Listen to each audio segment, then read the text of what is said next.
session of the day and something unique which we have still not yet heard in this entire 2-day summit so far. A very exciting subject and topic on GPT for banking and finance. And to present on this topic, please help me welcome with a big round of applause, Mr. Gautam Bandyopadhyay, CEO and co-founder from Trustt. Can we have Gautam on stage with a big round of applause? Gautam, hi. Welcome to the stage. Looking forward to a great session from you. Thank you. Hi, good afternoon, everyone. My name is Gautam, and I'm here to present GPT for the banking and financial services sector. Now, I'm sure there's nobody in this room who has not heard about ChatGPT, right? Okay.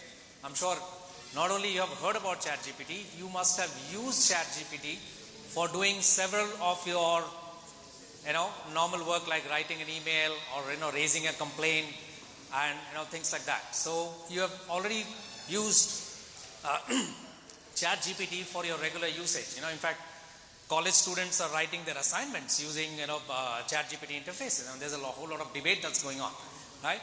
So that is on one side. But is it the same for can I use GPT for the banking and financial services sector? There are certain deep questions that needs to be answered. Okay, one of that is how do you build the guardrails that is required for any large language model based systems? Because let's say technically it's known as hallucination. If I actually asked ChatGPT, tell me 3 reasons as to why an abacus is better than a computer, it'll give you a very convincing answer, right? It's called hallucination. It is trained to give that kind of an answer, which is what we know. So there is guardrails that needs to be built.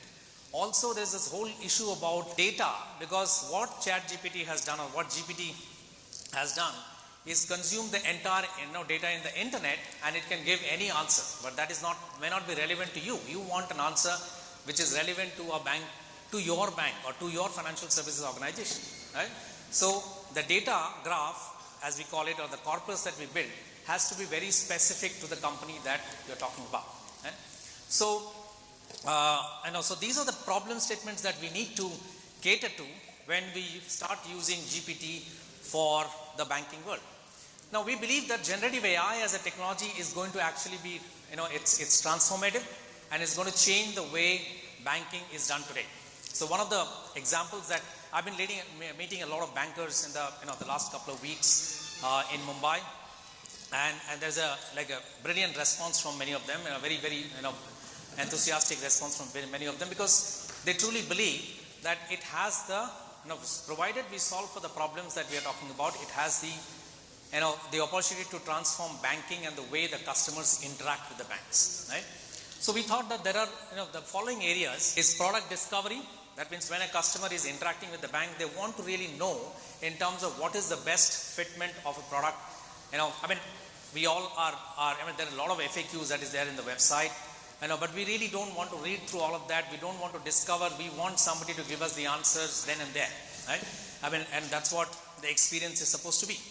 So how do you go and do product discovery?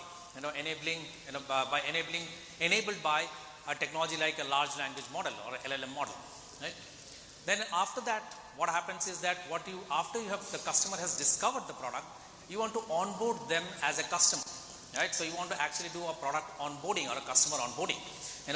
Once again, a voice-enabled onboarding is something that can reduce the cycle time that is required.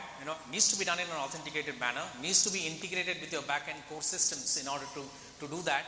So it is a little bit more complex than product discovery, but that's what is the second use case that we're seeing in terms of how people can benefit by using GPT, large language models like GPT. Then the next one is in terms of how do you do customer support. Okay, so once you have become a customer, you want to service the customer when they dial into your call center. Now, even the largest of the banks today, the experience is really broken. You have to dial, and the first thing that you hear is press 1, our options have changed, press 1, 2, 3, 4, 13, 15, okay, in terms of the options that you want to go. And it is not a contextual answer. So if I call in, I would expect the IVR center to respond saying that, hey Gautam, you had a request that you have raised last time, and it was for a refund. We have done the refund. You may not have checked. You want to check your credit card statement where the refund has already been processed. Okay, that's the experience that I would like to have.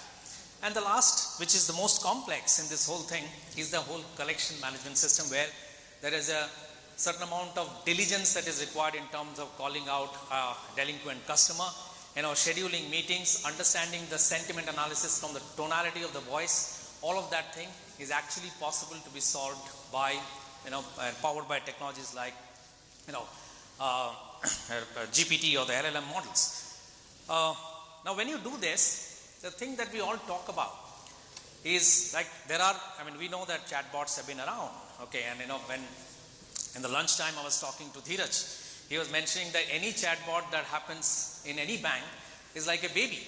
Okay, and you have to teach for the next 2 years, given all the intents to, it to understand in terms of what the knowledge base has to be. It takes a long time to prepare the knowledge base. So that is one of the challenges that needs to be solved, and LLM models can actually solve that.